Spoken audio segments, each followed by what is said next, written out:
Welcome to the upcoming programming channel. इस video में हम लोग देखने वाले हैं कि अगर आप एलपीयू स्टूडेंट हो तो एक नॉन प्ले स्टूडेंट से लेके एक प्ले स्टूडेंट का सफ़र कैसा होता है।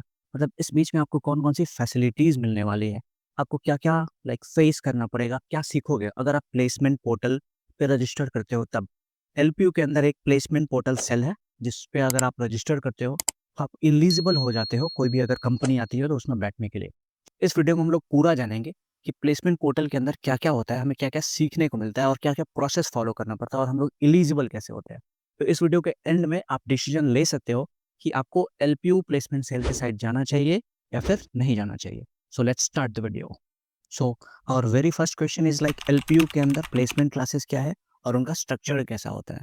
तो एलपीयू के अंदर जो प्लेसमेंट क्लासेस है, वो फुली स्ट्रक्चर्ड फॉर्म में है और उनको पहले से मेंटेन करके रखा गया है कि उनका क्या उसके अंदर क्या होना चाहिए। और उसके अंदर वो मल्टीपल मॉड्यूल्स में डिवाइड होता है। आपके लिए अलग से रिज्यूमे बिल्डिंग क्लासेस होगी, एप्टीट्यूड और रीजनिंग की क्लासेस होंगी और साथ-साथ कम्युनिकेशन में सॉफ्ट स्किल होगी, बॉडी लैंग्वेज कैसे चेंज करना है आपको, सिनेरियो बेस्ड क्वेश्चन को कैसे सोल्व करना है, ये सब सिखाई जाएगी। और उसके साथ-साथ आपको मल्टीपल मॉक ड्राइव में बैठने का अपॉर्च्युनिटी मिलेगा, ताकि आप जान सको कि आपके अंदर क्या हेजिटेशन है, आप आंसर्स को कैसे दे रहे हो और कितना टाइम लग रहा है आपको आंसर को थिंकिंग करने में। तो our next question is placement classes कब स्टार्ट होती है? तो प्लेसमेंट क्लासेस मेनली साल में 2 बार स्टार्ट होती है, या तो समर में या तो विंटर में, जिसे कहा जाता है समर प्रेप क्लासेस या फिर विंटर प्रेप क्लासेस। मेरे टाइम पे मेरा कोर्स 2 साल का था, तो मैंने 1 साल खुद से प्रिपरेशन किया और उसके बाद मैंने I think summer prep classes लिया था। तो मुझे लगा कि now I am ready for placement drives और प्लेसमेंट क्लासेस। मैंने पहले 1 साल अच्छे से मेहनत किया और खुद को बिल्ड किया, उसके बाद मैंने प्लेसमेंट क्लासेस लिया। तो आप साल में कोई एक बार साल में 2 बार होती है प्लेसमेंट क्लासेस, तो आप एक बार रजिस्टर कर सकते हो। उसके लिए एक फ़ी होता है, वो आप पे करोगे और तब आप रजिस्टर करोगे। सो और नेक्स्ट क्वेश्चन इज़ एप्टीट्यूड और रीज़निंग और सॉफ्ट स्किल में क्या-क्या होता है? एप्टीट्यूड और रीज़निंग में ज़्यादा नहीं, टाइम सीरीज़ और प्रॉफिट लॉस, परसेंटेज और इस टाइप के टॉपिक्स होते हैं जो मेनली फर्स्ट राउंड में जब भी प्लेसमेंट ड्राइव होते हैं, उसमें पहले राउंड में जो क्वेश्चन होते हैं, उससे रिलेटेड पूछे जाते हैं और उनको सोल्व करने के लिए एक्यूरेसी कैसे किया जाए और टाइम कैसे मैनेज किया जाए, उसके लिए मल्टीपल शॉर्टकट ट्रिक्स सिखाए जाते हैं, ताकि आप पूरे क्वेश्चन को प्रोसेस बाय प्रोसेस ना सोल्व करके आप कुछ फ़ॉर्मूला लगा के आप उसको सोल्व कर सको कम टाइम में। तो उसके साथ-साथ सॉफ्ट स्किल में हमें बताया जाता है कि हमारा बॉडी लैंग्वेज क्या होना चाहिए। सबसे पहला क्वेश्चन हमारा आता है हर एक इंटरव्यू में, गिव योर शॉर्ट इंट्रोडक्शन। तो इंट्रोडक्शन कैसा होना चाहिए, उसमें कौन-कौन से कीवर्ड्स पे हमें ध्यान देना चाहिए, नाम के बाद क्या बोलना चाहिए, हमारा क्वालिफ़िकेशन को कैसे रिप्रेज़ेंट करना चाहिए, इन सब चीज़ों पे ध्यान दिया जाता है। साथ-साथ हमें मल्टीपल राउंड्स होते हैं क्लासेस में, प्लेसमेंट ड्राइव के टाइम पे, लाइक ग्रुप डिस्कशन होते हैं और मल्टीपल चीज़ें ऐसे गेम्स के फॉर्म में खिलाई जाती है, ताकि हमें खुद से कॉन्फिडेंस आ सके और हम अपने आप का 110% दे सकें। सो और next question is technical session में हमें क्या सिखाया जाता है प्लेसमेंट ड्राइव में? तो टेक्निकल सेशन में हमें सी, सी प्लस प्लस, पाइथन, जावा, जावास्क्रिप्ट और रिएक्ट, इन चीज़ों को सिखाया जाता है और कोई एक लैंग्वेज हमें मिलता है उसमें, ताकि हम उसमें एडवांस फॉर्म में उसको सीख सकें। उसके साथ-साथ हमें डेटा स्ट्रक्चर एंड एल्गोरिदम सिखाया जाता है, ताकि अगर हाई लेवल के भी क्वेश्चन आते हैं इंटरव्यू में या फिर कोडिंग राउंड में, तो उसे हम अच्छे से सोल्व कर सकें।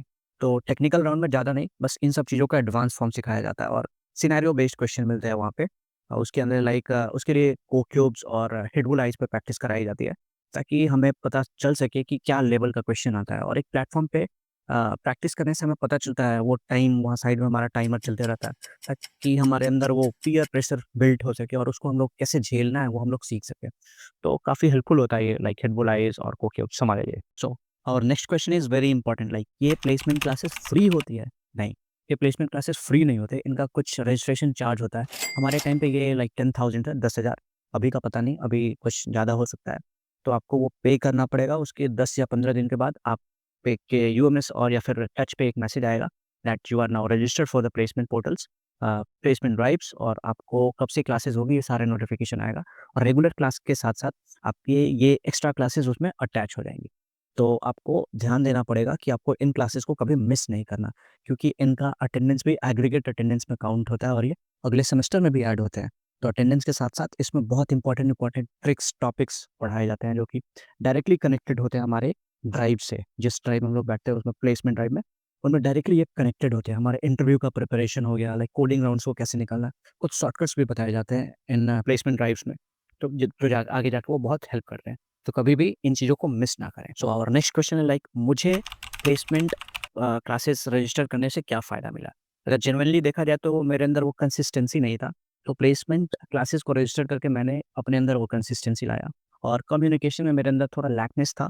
तो क्लासेस में मल्टीपल टाइम्स मुझे वो अपॉर्चुनिटी मिला खुद को रिप्रेजेंट करने के लिए और like face to face interaction करने के लिए, ग्रुप डिस्कशन करने के लिए, जो कि मेरे कम्युनिकेशन को लाइक पहले से काफ़ी बेहतर बनाया। और इसका रिजल्ट मैंने लाइक मल्टीपल जब इंटरव्यू में बैठा मैं, तब मुझे फ़ील हुआ कि हाँ, मैंने कुछ सीखा है प्लेसमेंट प्रिपरेशन क्लासेस में, तो मेरे लिए काफ़ी हेल्पफुल था। इसके साथ-साथ मुझे वो कोक्यूब्स और हिटबुल आइस पे मल्टीपल क्वेश्चन सोल्व करने को मिला था।